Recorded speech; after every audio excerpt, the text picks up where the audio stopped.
Olá pessoal, tudo bem?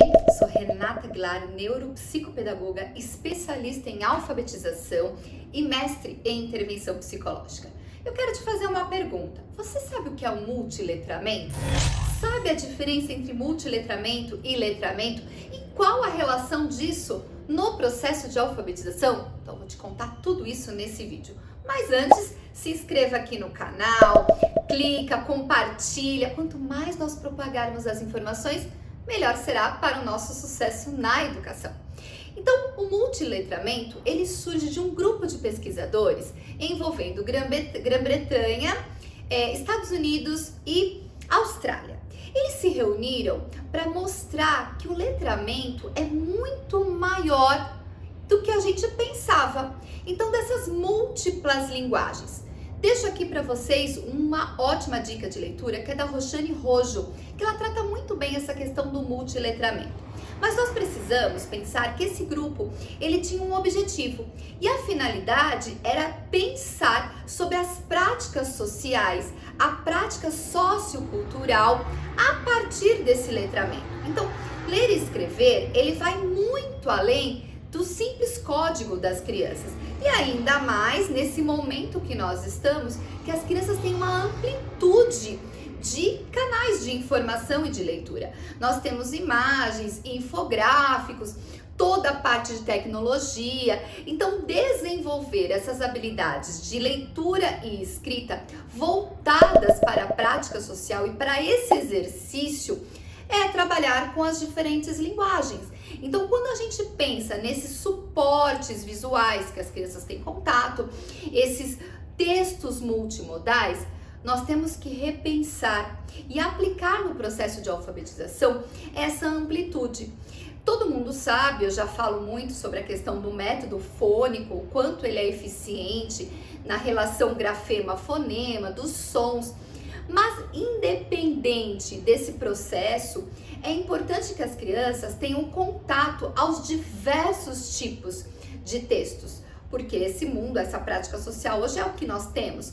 Então, o multiletramento, ele não é o letramento. Ele não é esse letramento somente das práticas sociais. Ele vai para a prática social, mas por meio das mudanças de linguagem. Se você olhar todas as redes sociais, é muito rápido essa mudança que a gente tem nessas práticas. Então, a gente tem que pensar, e vamos refletir aí, eu trago para vocês nesse vídeo, que esse multiletramento, ele tem dois tipos específicos. Um que vai de uma multiplicidade cultural das populações, onde aquela criança está inserida, o que ela tem de recursos de leitura e de escrita. Mas eu vou deixar aqui um recado muito pessoal meu. Nós não podemos nos restringir as crianças somente ao espaço que ela ocupa. Temos que mostrar para as crianças que existem outras práticas sociais de linguagem. Vou dar um exemplo. Se você tem sua escola, de repente, né, ou você vive numa comunidade mais carente, onde as crianças têm muito acesso, por exemplo, ao grafite, e você vai trabalhar isso, você não pode deixar de mostrar para ela, por exemplo, uma linguagem musical. Então, esse multiletramento é abarcar todas essas possibilidades de práticas sociais, de linguagens e diferentes tipos de textos. E a gente tem uma multiplicidade semiótica, que é a constituição dos textos na informação. O que aquele texto comunica? Então, quando a gente fala de professor, de escola, de alunos, temos que mostrar para as nossas crianças qual é a função daquele texto, o que ele nos comunica. Se eu mostrar para vocês, eu quero que vocês vejam essa imagem deste barco. E aí eu pergunto para vocês, e aí vocês vão questionar as crianças. É verdade? Não é verdadeiro? É fake news? Deixe que as crianças enxerguem as possibilidades de uma simples imagem. E aí vocês vão, lógico, talvez vocês estejam aí compartilhando comigo, vão falar, não, Renata, essa imagem ela é mentira, ela é fake news, onde já se viu um barco, um navio em cima de uma montanha.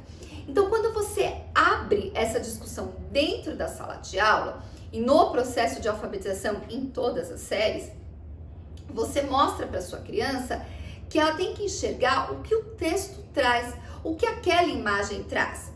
É lógico que aí eu vou contar para vocês, é verdade, é uma imagem verdadeira, é um hotel. Então vejam que você vai trabalhando com a criança as diferentes possibilidades e os diferentes canais de comunicação. Então, a mídia, as telas, ela indica, e a gente já tem visto, uma crescente nessa diversidade linguística e cultural. Mas nós não podemos esquecer da importância do livro físico.